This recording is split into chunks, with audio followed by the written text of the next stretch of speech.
Olá pessoal, tudo bem com vocês? Eu espero que sim. Estou aqui para gravar mais um vídeo para vocês. Esse vídeo é sobre coeficiente de variação. Ele também pode ser encontrado aí como coeficiente de variação de Pearson, né? Então, alguns autores podem colocar o nome do coeficiente aí para vocês. Então, como primeira fala, né? Para que serve um coeficiente de variação? Bem, o coeficiente de variação ele é utilizado quando a gente necessita aí comparar duas dispersões, né? Então imagine que eu tenho dois tipos de dados e eu quero comparar esses dados, essas medidas, e é comum, é bastante comum a comparação de dados em séries, né? Normalmente nos jornais vocês vão ver isso, principalmente na corrida eleitoral, né? O pessoal coloca que de tal a tal período encontrou determinados números, depois ou seja, a comparação de séries ela é extremamente feita, né? O pessoal faz isso para te mostrar uma evolução do quadro que está sendo estudado. Então, para que serve um coeficiente de variação? Ele serve para o que o nome está dizendo, né? Medir a variação do que está acontecendo. Ou seja, em cima do que a gente está buscando estudar, ele consegue entregar percentualmente o quanto variou, o quanto aquela medida que você está buscando, ela oscilou, né? E aí ele te diz o seguinte, essa é uma medida que é trabalhada sempre em cima do erro do que acontece. Então ela é uma medida de dispersão. Então vamos entender melhor com um primeiro exemplo aqui que eu preparei para vocês, né? Então primeiro eu preciso dizer a fórmula, né? Ela é conhecida como CV, coeficiente de variação, ou CVP, coeficiente de variação de Pearson. Para isso, você vai precisar ter feito duas contas anteriores, né? Duas outras fórmulas. Você vai precisar do desvio padrão, que a gente chamou de S. Em alguns lugares você vai encontrar alguns autores vão usar sigma, delta, depende do autor, e a média aritmética. Alguns autores colocam um x com a barrazinha em cima, então quando você vê um x com a barra em cima, é a média aritmética. Quando você vê um x, por exemplo, com um tio em cima, alguns autores chamam de média geométrica, né?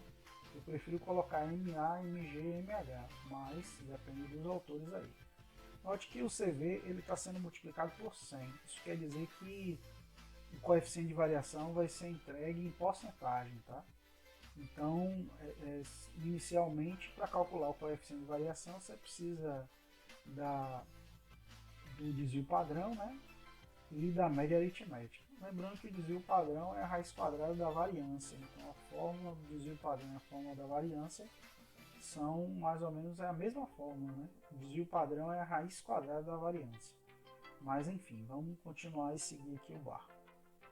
Então imagine o primeiro exemplo aí. Vamos tentar comparar as alturas, né? A altura e o peso de um grupo de pessoas que se voluntariaram. Então imagina que tinha um grupo de pessoas e foi pedido que essas pessoas foi feita a medição da altura delas em centímetros, né? E em seguida foi aferido o peso dela, né? Em quilogramas, como uma balança. Então foi encontrado aí de média aritmética para a altura 175 centímetros. Então, em média, as pessoas tiveram essa média aritmética aí, 1,75 m, ou seja, 175 centímetros.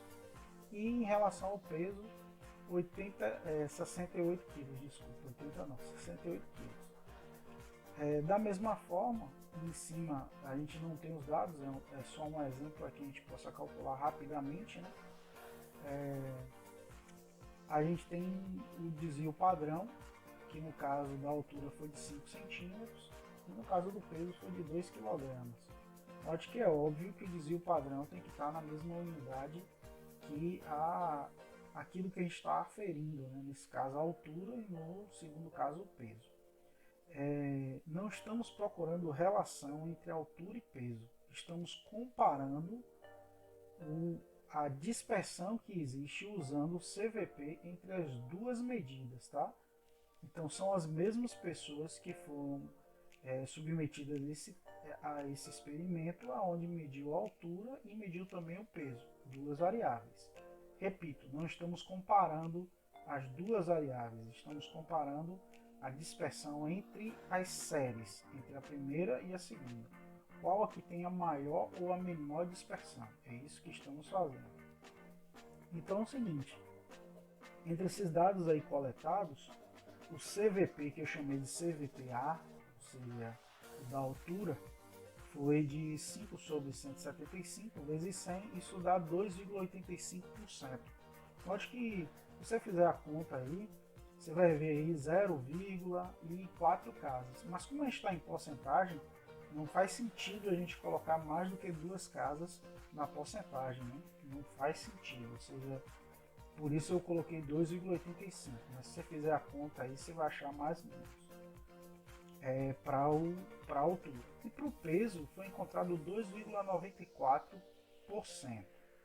Então note que quanto maior esse percentual, maior vai ser a dispersão. E o que isso quer dizer, né? Que é o mais importante.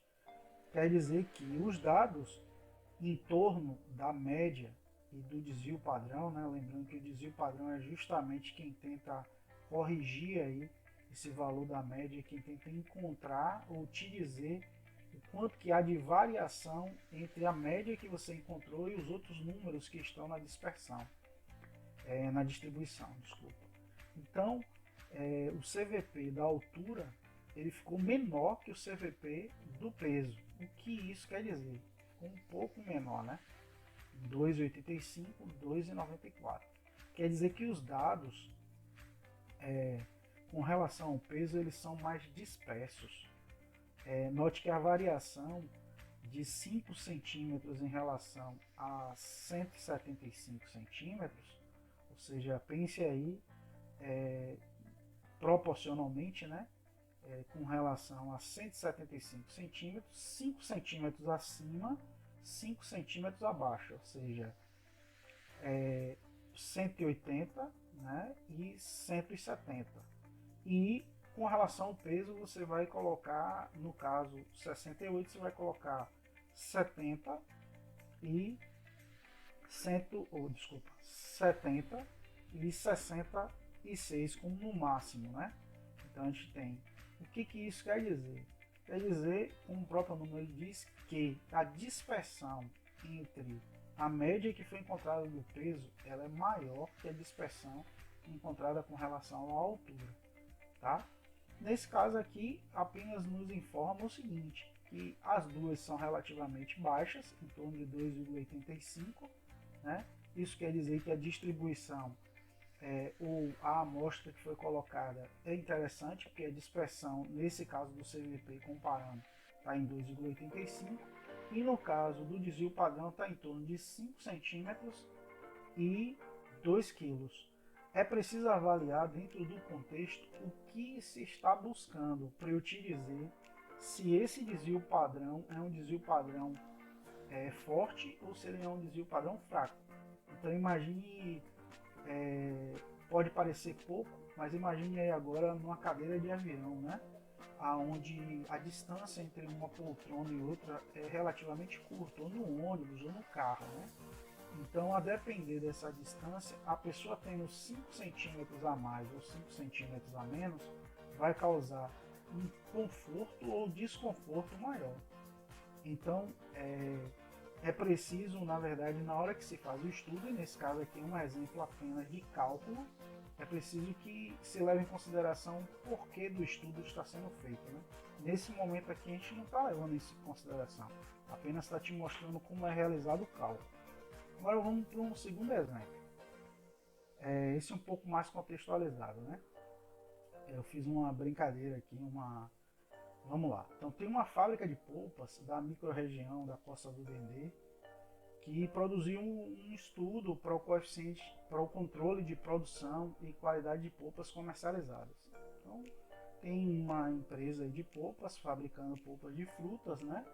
Os produtos dessa empresa são embalados em pacotes de 300 e de 1.000 gramas. Então, são dois tipos de produtos, né? Com uma variedade grande de sabores, mas são embalados apenas em pacotes de 300 e de 1.000 gramas, ou seja, 300 gramas e 1 quilo. A pergunta que deu origem ao estudo foi a seguinte, e está escrito errado aí, né? Não é palpas, é polpas.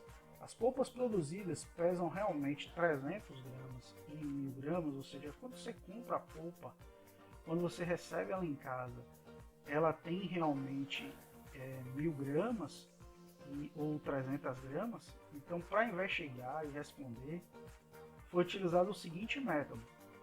Foram sorteadas entre a produção do dia X no mês Y, 10 embalagens de cada uma das máquinas.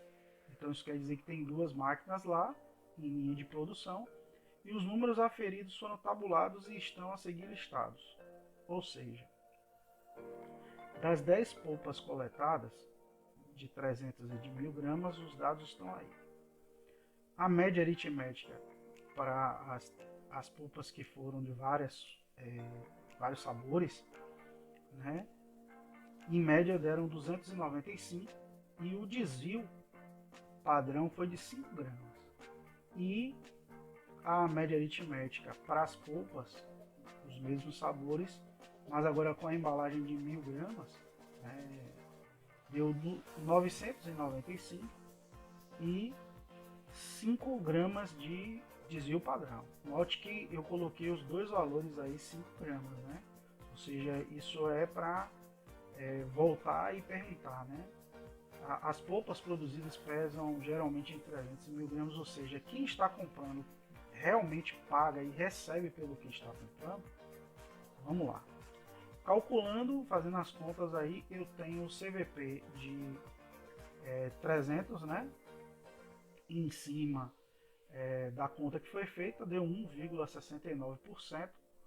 E o CVP de 1.000 gramas deu, nesse caso de conta, deu 0,5%. O que isso quer dizer, né? Que perguntas é que eu posso dizer? O que é que isso faz com que eu pense sobre o problema?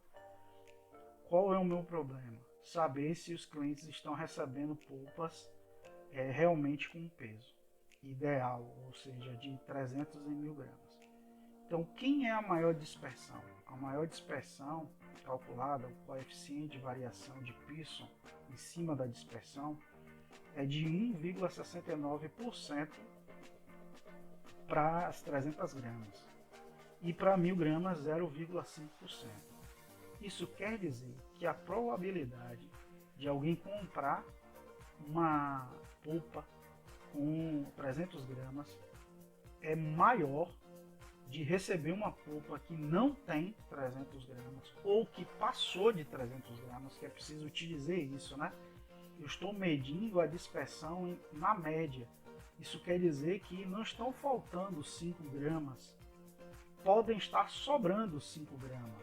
Ou seja, a dispersão que foi calculada, ela foi calculada em torno de 5 gramas, mas ela é para mais ou para menos. Ou seja, isso não é dizendo que todas faltaram. Vocês já perceberam isso. Quer dizer que a dispersão em relação à média, então o ideal é que essa média passasse de 300 gramas. Só que eu tenho que lembrar o que, né? Eu tenho que lembrar que nesse caso, se eu começar a passar de 300 gramas em toda a linha de produção, o que vai acontecer com eu vou perder esse insumo, que é o que eu vendo, né? Então, toda vez, apesar do cliente receber mais do que o que ele pagou, eu tenho que, na verdade, regular a máquina para que o erro seja cada vez menor. Então, o que essa análise me diz? Essa análise me diz que a máquina que produz as polpas com 300 gramas, ela precisa ser regulada porque ela está com um erro de fabricação lá, de embalagem maior né, do que o da segunda. O da segunda é de 0,5, ou seja, é menos de um ponto percentual. E no caso da primeira, que é de 300 gramas, é em torno de 1,6, ou seja, são mais de 3 vezes mais do que a segunda. Então, note que de forma perceptível, você vai notar, se você for aferir, muito mais 5 gramas em cima de 300 gramas do que 5 gramas em 1000 gramas. Ou seja, a sua percepção para 1000 gramas, 5 gramas em tese é muito menor perceptível do que 5 gramas, que é a mesma quantidade em 300 gramas, certo? Então, assim, foi uma pequena análise que eu fiz de tipo de pergunta. Não foi nada tão elaborado, mas só para você entender onde utilizar. Acho que ficou fácil de fazer a conta não é uma conta complicada, né? E eu espero que você tenha gostado desse vídeo, esse pequeno vídeo, esse vídeo curtinho. Um abraço e peço que você curta o canal aí, compartilhe também os vídeos, tá? Um abração para você e bom dia, boa tarde, boa noite, não sei que hora você vai ver esse vídeo. Um abraço, até mais aí.